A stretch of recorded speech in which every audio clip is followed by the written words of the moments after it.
When is the last time you stepped outside? And I don't mean a walk in the woods. I mean stepping outside of your organization as if you're seeing it for the first time, as if it was making a first impression. What impression would it leave you with? And is your organization ready to make a great first impression? So those first impressions really matter, and they can often determine whether someone takes action, seeks support, gives support to us. And yet we're so busy and our work is so important, we often forget to just check in on these little details. So think about the last time you encountered an organization that really made a great first impression. I had to think for quite some time, and it was in November.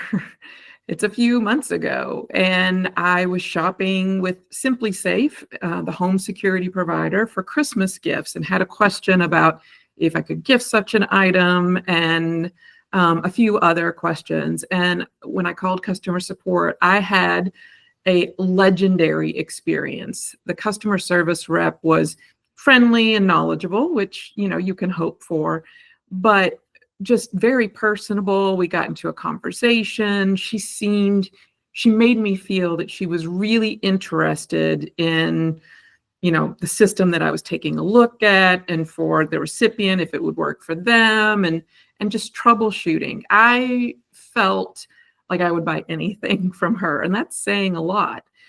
So in subsequent calls, when I had to make some returns, I called customer service and had some not so great experiences.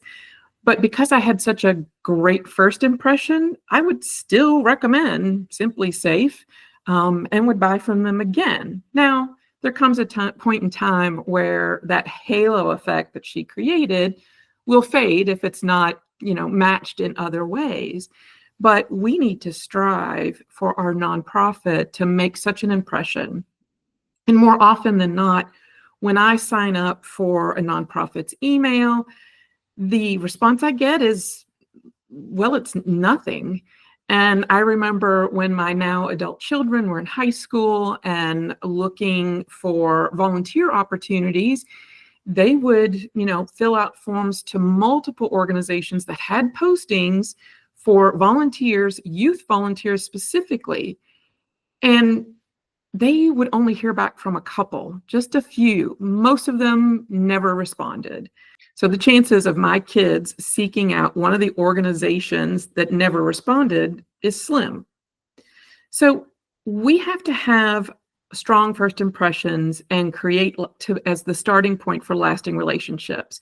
And we need the ability to evaluate every single touch point as if we were seeing ourselves for the first time. And here's a checklist that you can use to help. So we're keeping this very top of the line, but when you think about the website, there's lots of things on a website to evaluate.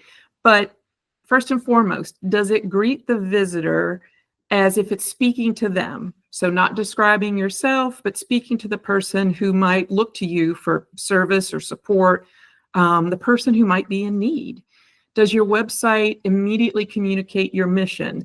Not the literal mission statement, but do the photos and the feeling that you get from that homepage give a person a quick idea of what you're about? And can someone easily and quickly contact you, whether that's phone, an email form, or get your address? And are those forms and touch points optimized?